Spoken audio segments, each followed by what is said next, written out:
Good morning everyone. Today we will discussing about stool examination.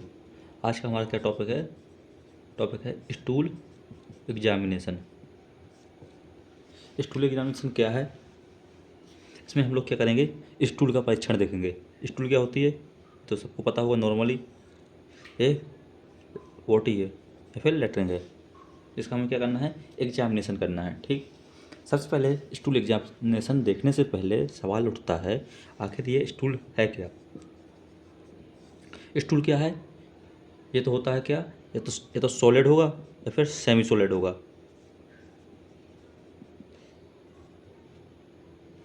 और सबसे बड़ी बात क्या है, ये वेस्ट मटेरियल है जो हमारे शरीर के लिए क्या है, यूजलेस है. इससे हमारी बॉडी क्या करती है, बाहर निकाल देती है, एक्सक्रीट आउट कर देती है. ठीक. इस प्रकार लिख सकते हैं, स्टूल क्या लिख सकते हैं, स्टूल इज द सॉलिड और semi solid waste material excreted from the digestive system. क्या है, स्टूल सॉलिड या सेमी सॉलिड क्या होता है, बेस्ट मटेरियल होता है जो डाइजेस्टिव सिस्टम द्वारा क्या कर दिया जाता है, बाहर निकाल दिया जाता है. इतना क्लियर होगा. अब इसके बाद हम लोग देखेंगे कंपोजिशन ऑफ स्टूल. मतलब स्टूल में क्या क्या होता है, किस चीज़ से मिलकर बना होता है स्टूल. अगर स्टूल की कंपोजिशन की बात करें, कंपोजिशन स्टूल का कंपोजिशन की बात करें तो कंपोजिशन क्या क्या होगा, या तो अनडाइजेस्टेड क्या होगा, सबसे पहले तो फूड होगा जो क्या है, अनऑब्जर्व है. इसे क्या लिख सकते हैं, अनऑब्जर्व भी लिख सकते हैं, एब्जॉर्ब भी लिख सकते हैं, क्योंकि इसे शरीर ने क्या किया, एब्जॉर्ब नहीं किया है. अनएब्जॉर्ब्ड फूड है ये. इसके साथ साथ क्या पाया जाएगा इसमें, जैसे इंटेस्टाइन से आता है, तो इंटेस्टाइन से क्या मिल सकता है, इंटेस्टाइनल सीक्रेशन लिख सकते हैं, फिर म्यूकस, म्यूकस होता है. साथ में क्या होगा, जैसे बॉडी पूरी डाइजेस्टिव सिस्टम से आ रहा है. डाइजेस्टिव सिस्टम मतलब ऐसा पूरा यहाँ से आ रहा है ना,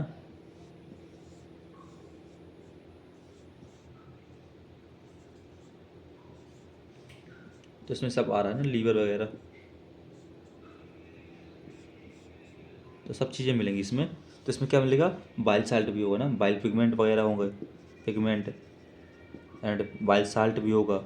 आपको पता ही होगा जो यूरिन का कलर क्या होता है, बिलरुबिन डिसाइड करता है ना. इसके साथ साथ क्या हो सकता है इसमें, अगर साथ शरीर में बैक्टीरिया है तो बैक्टीरिया होता है इसमें आएगा. इनऑर्गेनिक मटेरियल भी आएगा. साथ में क्या आ सकती है, एपिथेलियल सेल आएगी, सेल आएगी, WBC आएंगी. और क्या आएगा, सबसे ज़्यादा क्या आएगा, वाटर आएगा 75%. साथ साथ क्या आ सकता है, साथ में क्या आएगा, फैट आएगा, कार्बोहाइड्रेट आएगा, प्रोटीन वगैरह आएंगी. तो इस प्रकार क्या है, अगर स्टूल की कंपोजिशन की बात करें तो क्या आएगा इसमें, अनडाइजेस्टेड फूड आएगा जो क्या है, या फिर अनएब्जॉर्ब फूड भी ले सकते हैं. साथ में इंटेस्टाइनल सिक्रेशन आएगा जिसमें म्यूकस आएगा, वाइल पिगमेंट आएगा, वाइल साल्ट आएगा, बिलरुबिन वगैरह. इसमें बॉडीज में साथ साथ बैक्टीरिया आएगा, इनऑर्गेनिक मटेरियल्स आएगा, एपिथेलियल सेल्स होंगे, और क्या होगा, वाटर होगा, फैट होगा, प्रोटीन होगा, कार्बोहाइड्रेट होगा. ये हुई स्टूल की कंपोजिशन. बात होती है कि स्टूल एग्जामिनेशन,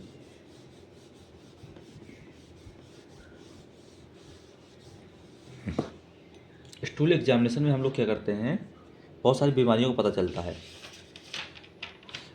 लेकिन अब डॉक्टर ऐसे स्टूल एग्जामिनेशन का इंडिकेशन सबसे पहले देखेंगे, क्या इंडिकेशन देखेंगे, मतलब स्टूल एग्जामिनेशन हम कब करेंगे, इंडिकेशन कि डॉक्टर हम कब करेंगे, फिर डॉक्टर कब लिखेगा. डॉक्टर कब लिखेगा, जब डॉक्टर कुछ स्टूल से रिलेटेड, मतलब गैस्ट्रो इंटेस्टाइनल GI ट्रैक से रिलेटेड क्या होगा, कुछ एबनॉर्मलिटी देखने को मिलेगी, तभी तो वो लिखेगा डॉक्टर. हर ऐसा तो है नहीं है कि सिर दर्द हो रहा है और स्टूल का टेस्ट लिख दे. टेस्ट तो तभी लिखा जाएगा ना जब वो GI ट्रैक से कोई रिलेटेड कोई बीमारी होगी. जैसे या तो ब्लड होगा कहाँ पर, ब्लड स्टूल में आए, किस में आएगा, ब्लड स्टूल में आए तब लिख सकता है. या फिर म्यूकस आए, या फिर डायरिया हो आपको, या फिर पेट में क्या होगा, हो दर्द हो रहा हो लगातार, कॉन्स्टिपेशन हो, कॉन्स्टिपेशन मतलब लैट्रिन बहुत टाइट आती है इसमें, आपको एक कॉन्स्टिपेशन हो, या फिर जीआई ट्रैक से रिलेटेड कोई इशू हो। जैसे क्या हो सकता है, आपके कैंसर वगैरह हो, इन्फ्लामेटरी बॉल डिसीज हो, बहुत सारी डिसीज हो सकती हैं। लेकिन अब क्या है, मेन मुद्दा क्या है, इंडिकेशन। अगर स्टूल एग्जामिनेशन के इंडिकेशन की बात करें कि डॉक्टर स्टूल एग्जामिनेशन कब लिखेगा, तो कब लिखेगा, जब हमारे स्टूल में एबनॉर्मलिटी दिखेंगी, जीआई ट्रैक से रिलेटेड कोई भी एबनॉर्मलिटी, जैसे अपने स्टूल में ब्लड आए, स्टूल में म्यूकस आए, या फिर डायरिया हो जाए, या फिर स्टोमक में अच्छा दम से पेन हो, या फिर कॉन्स्टिपेशन हो, या फिर जीआई ट्रैक से कोई रिलेटेड कोई इशू हो। ठीक, इतना क्लियर होगा आपका। अब इसके बाद हम लोग देखेंगे स्टूल एग्जामिनेशन। स्टूल एग्जामिनेशन क्या होता है, स्टूल एग्जामिनेशन, स्टूल एग्जामिनेशन क्या होता है, इसमें क्या है, पैथोलॉजी है। पैथोलॉजी में क्या करते हैं हम लोग, कोई भी डिसीज़ को एनालाइज करते हैं ना, इसमें हम लोग एबनॉर्मलिटी की बात करेंगे। अगर स्टूल एग्जामिनेशन में देखा जाए क्या क्या आता है, तो इसमें बहुत सारे टेस्ट आते हैं जो माइक्रोस्कोपिक से स्टडी किए जा सकते हैं, या फिर किसी फिजिकल रूप से भी देखा जा सकता है, केमिकल रूप से भी देखा जा सकता है। इसका मेन पर्पज क्या होता है, अपन को आइडेंटिफाई करना, डिसीज करना। जैसे जीआई रिलेटेड कोई भी, जीआई ट्रैक से रिलेटेड कोई भी डिसीज़ है उसे, जैसे या फिर इन्फेक्शन से रिलेटेड कोई भी है, या फिर डाइजेशन से रिलेटेड कोई भी प्रॉब्लम है। इससे और क्या पड़ता है, आईबीडी, इससे बोलते हैं हम लोग, क्या बोलते हैं, इन्फ्लामेटरी बॉल डिसीज़। इसमें क्या हो जाती है, अपनी जो कोलन होती है, इंटेस्टाइन की जो कॉलन होती है, उसमें क्या होती है, इसमें इसमें या तो सूजन होगी, या फिर उसके अंदर की जो लेयर होती है वो अफेक्टेड हो जाती है। ठीक, या फिर हम लोगों को क्या हो, कोलेलेक्ट्रल कैंसर हो, कोलोरेक्टरल कैंसर हो। इसे क्या बोलते हैं, कोलोरेक्टरल कैंसर का मतलब क्या है, कोलोन का कैंसर हो, कोलोन में क्या हो गया, अपन को कैंसर हो गया हो। या फिर जीआई ट्रैक में क्या हो, ब्लीडिंग हो रही हो। ब्लीडिंग कब होगी, या तो अपर रूप से अपर ट्रैक में हो इन्फेक्शन, या फिर लोअर ट्रैक में इन्फेक्शन हो। अपर और ट्रैक और लोअर ट्रैक में इन्फेक्शन में अंतर क्या है, अगर अपर ट्रैक में इन्फेक्शन है ना, तो हमारा क्या है, जो स्टूल है वो ब्लैक कलर का आएगा। जबकि लोअर ट्रैक में अगर इन्फेक्शन है तो हमारा स्टूल कैसा आएगा, रेड। उसमें क्या, पस सेल देखने को जो मिलेगी, मतलब ब्लड देखने को मिलेगा, पस सेल नहीं, सॉरी, ब्लड देखने को मिलेगा। ठीक, अब बात ये होती है, अगर सर अपर ट्रैक में इन्फेक्शन है तो हमारा स्टूल ब्लैक आता है, जबकि लोअर में रेड। क्योंकि ये ऐसा होता है, जैसे ब्लड अपर ट्रैक में हुआ, इसमें अपना ब्लड है, आया स्टूल में, लेकिन ये इंटेस्टाइन से गुजरेगा तो क्या होगा, इसमें जो आयरन और हीम है ना, जिससे कलर देता है हीम, इसका एब्जॉर्ब हो जाएगा। इंटेस्टाइन क्या कर लेगी, एब्जॉर्ब कर लेगी, जिसके कारण क्या होगा, इसका कलर ब्लैक आएगा। जबकि अगर सर लोअर इंटेस्टाइन में है, अगर सर यहीं पर हो रहा है इन्फेक्शन लोअर में, तो क्या है, इसमें एब्जॉर्प्शन तो होगा नहीं, जिस कलर का ब्लैक है उसी तरह का आ जाएगा। मेन डिफरेंस इसमें दोनों है।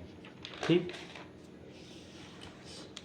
अगर किसी चीज़ का क्या करते हैं, अगर हम एग्जामिनेशन कर रहे हैं तो उसके लिए क्या है, ज़रूरी है, कलेक्शन करना पड़ेगा। अब हम लोग बात करेंगे स्टूल के कलेक्शन की बात।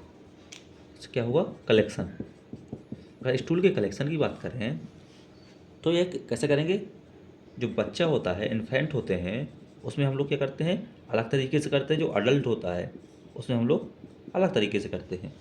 जो इन्फेंट होता है इसमें हम लोग किसके माध्यम से करते हैं, स्वैब के माध्यम से करते हैं, कॉटन के स्वैब लेंगे उसके माध्यम से करेंगे। जबकि अडल्ट होता है इसको क्या हम लोग देंगे, एक कंटेनर देंगे जिसका क्या हो, वाइड मुँह का हो, मुँह खुला हुआ हो, वाइड हो, उसके वाइड माउथ कंटेनर देते हैं इसे, जिसके माध्यम से हम लोग क्या करेंगे, ब्लड का नहीं, स्टूल का कलेक्शन करवाएंगे। ठीक, लेकिन अगर सर इसमें क्या क्या बात ध्यान में रखेंगे कि ये जो स्टूल का कंटेनर है कैसा होना चाहिए, स्टेरिलाइज होना चाहिए, लीक प्रूफ होना चाहिए। और एक चीज़, सबसे बड़ी चीज़ ये याद रखना है कि जो स्टूल हम लोगों ने कलेक्ट किया है इसमें क्या होना चाहिए, जो यूरिन है ना, ये नहीं होना चाहिए।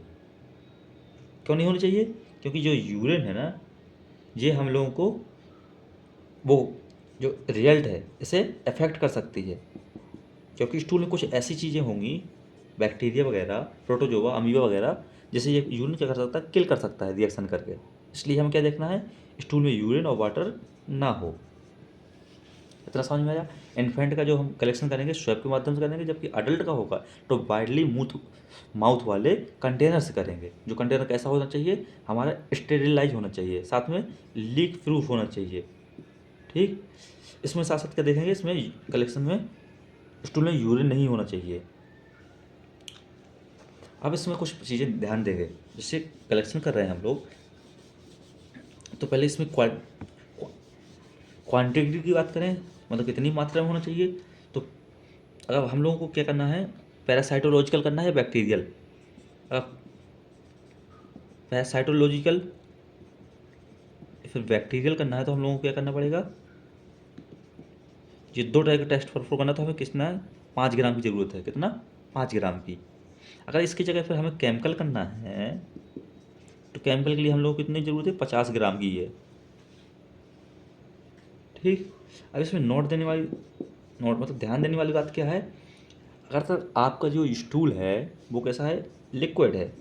अगर स्टूल आपका लिक्विड है तो आपको 30 से 1 घंटा के बीच में क्या करना है, इसका क्या कर लेना है, इसका एग्जामिनेशन कर लेना है। क्यों, क्योंकि जो इसमें मोटाइल प्रोटोजोआ होता है, जैसे अमीबा, जियार्डिया, ये क्या होता है, तुरंत क्या होता है, क्विकली क्या होते हैं, डाइड हो जाते हैं, ये क्विकली रूप से, मतलब बहुत जल्दी मर जाते हैं। इसलिए हमें इसका क्या करना है ना, एग्जामिनेशन लिक्विड, जैसे लिक्विड का होता है जब डायरिया वगैरह हो जाता है ना, दस्त वगैरह लगे होते हैं तब। अगर सर सॉलिड है, सेमी सॉलिड है, तो उसको 1 घंटे के क्या तक में कर लेना है। अगर आपको 1 घंटे से ज़्यादा देर में बाद क्या करना है, टेस्ट को परफॉर्म करना है, तो आपको इसके लिए क्या करना पड़ेगा, इसमें इसमें कुछ प्रिजर्वेटिव यूज करेंगे। अगर प्रिजर्वेटिव का यूज कर रहे हो तो आप इसे 1 घंटे से भी ज़्यादा देर में एग्जामिन कर दे सकते हो। अगर प्रिजर्वेशन की बात करें तो अलग अलग टेस्ट के लिए अलग अलग प्रिजर्वेशन का यूज करते हैं। जैसे प्रिजर्वेशन है, अगर पैरासाइटोलॉजी से संबंधित आपको टेस्ट परफॉर्म करना है तो अपन इसके लिए 10% फॉर्मुलिन का यूज करते हैं। या फिर एक होता है PBA, पॉलीविनाइल एल्कोहल का यूज करते हैं। ये क्या करता है, फिक्स कर देता है एल्कोहल और हेलमेंथिक को। किसे करते फिक्स कर देता है, प्रोटोजोआ और हेलमेंथिक को। ये पैरासाइटोलॉजी संबंधित है। अगर बैक्टीरियोलॉजी से हमें संबंधित टेस्ट परफॉर्म करने हैं तो इसके लिए हम लोग क्या करेंगे, कार्ली ब्लेयर मीडियम का यूज करेंगे, कैरी ब्लेयर मीडियम का यूज करेंगे। या फिर बफर्ड ग्रेसलोल सलाइन का यूज करेंगे।